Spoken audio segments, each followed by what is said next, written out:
I due casi in Veneto, autorizzati dalle ULSS di appartenenza alla procedura di suicidio assistito, riportano l'attenzione sul fine vita.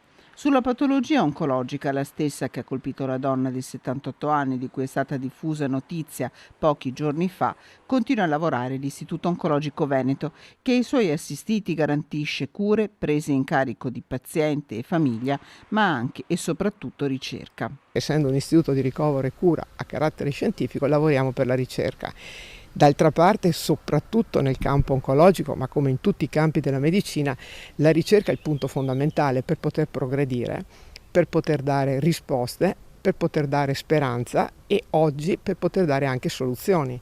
Soluzioni vuol dire dare la possibilità di vivere, di guarire in alcuni casi, ormai nella stragrande maggioranza, ma anche se ancora non abbiamo terapie definitive per poter guarire, di dare vita più lunga, ma di dare vita, quindi anche una vita che vale la pena di essere vissuta. Anche l'hospice, che garantisce cure palliative negli ultimi giorni di vita, è gestito direttamente dallo IOV in Veneto.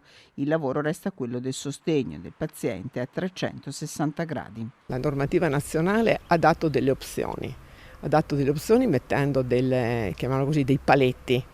Io ripeto, nel mio ruolo non voglio discutere su queste che sono scelte personali, io le rispetto e ovviamente noi cerchiamo in tutti i modi di essere molto rigorosi nell'applicazione di quelle che sono chiamiamoli paletti delle scelte, ma anche di condividerli col paziente. Cioè la cosa importante è che il paziente comunque, qualunque esso sia, si senta valutato, aiutato nella sua scelta, che in questo caso è una scelta drastica, drammatica.